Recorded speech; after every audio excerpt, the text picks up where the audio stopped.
Rafael Nadal donne la fessée à Richard Gasquet pour la 18e fois en autant de rencontres et pourtant le Français a été à 2 points d'emmener l'Espagnol dans un 4e set. Carlos Alcaraz qui monte en puissance après cette victoire convaincante contre Jason Brooksby alors que l'Américain menait 3-0 dans le 3e set. Et enfin, on verra si Corentin Moutet peut faire déjouer Casper Ruud avec ses variations et sa patte de gaucher. C'est le menu de votre crème liftée pour la 6e journée à l'US Open. C'est parti, jingle.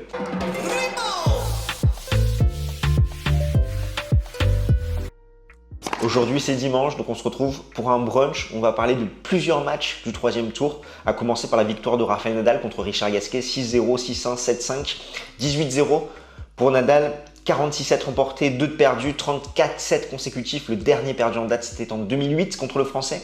Nadal a mené 6-0, 6-1, 2-0, 0-15 avant que Gasquet ne break quasi blanc et se retrouve à 2 points d'emmener son adversaire dans un 4e set, sachant qu'il y avait 5-4, 30 partout, mais finalement il ne l'a pas fait. Derrière, Nadal va breaker Richard Gasquet pour s'imposer 7-5 dans ce 3e set.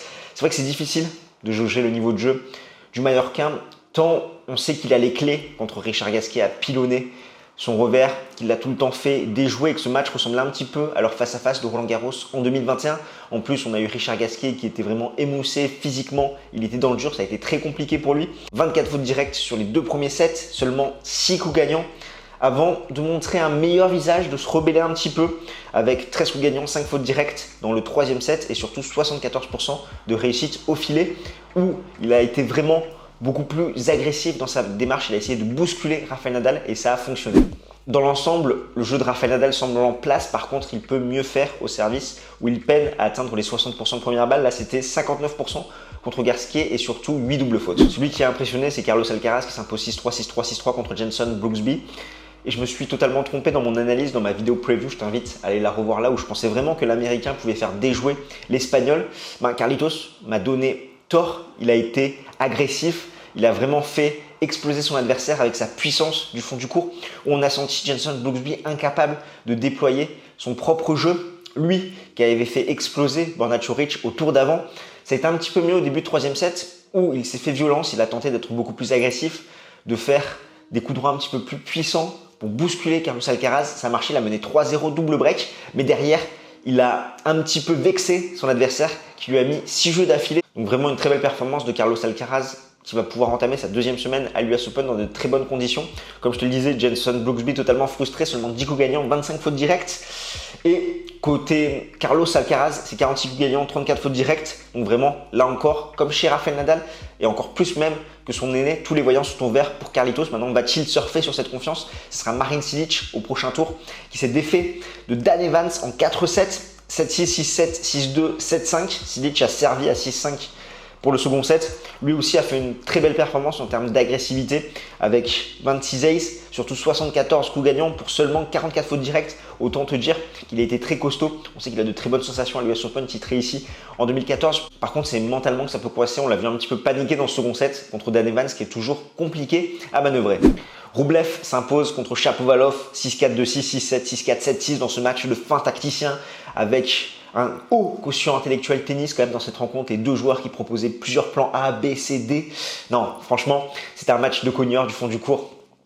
Comme tu t'en doutes, Nous on fait la pluie et le beau temps avec beaucoup de coups gagnants, beaucoup de fautes directes. Mais à ce petit jeu, c'est Rublev qui s'en est mieux le sorti, qui, je trouve, a tenté des choses plus intéressantes que son adversaire. Il a essayé de trouver un petit peu plus d'angle, de jouer avec une marge de sécurité plus importante, de limiter son nombre de fautes directes et ça a été payant, sachant que comme je te le disais, beaucoup de coups gagnants, notamment chez Denis Shapovalov, 76 coups gagnants pour 38 chez Rublev, mais c'est le Russe qui a su gommer son nombre de fautes directes avec seulement 37 fautes directes pour 72 du côté de Shapovalov.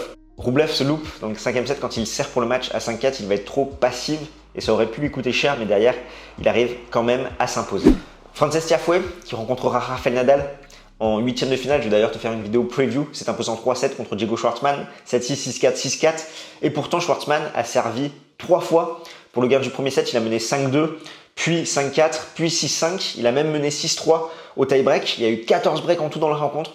Donc c'est dire, certes, on connaît les qualités de relance de Diego Schwartzmann, mais Tiafoe est quand même un bon serveur. Donc il y a eu vraiment des hauts et des bas dans ce match. L'Américain arrive à limiter la casse en s'imposant en 3-7. Dans le premier set, il a vraiment eu du mal à retourner les secondes de son adversaire. On sait que c'est pas pourtant la force de l'Argentin. Et avant qu'il s'y habitue, il a su faire derrière la différence. Schwartzmann qui a mené également 2-0 dans le deuxième set, mais à chaque fois, Tiafoe a réussi à débriquer. On sait qu'il s'appuie sur son service plus sain, mais il a été mis dans des situations inconfortables, notamment de par les qualités défensives de son adversaire, qui lui remettait une balle supplémentaire où il se frustrait un petit peu. Sinner a été très convaincant sur ses deux derniers sets contre Nakashima, ça fait 3-6, 6-4, 6-1, 6-2.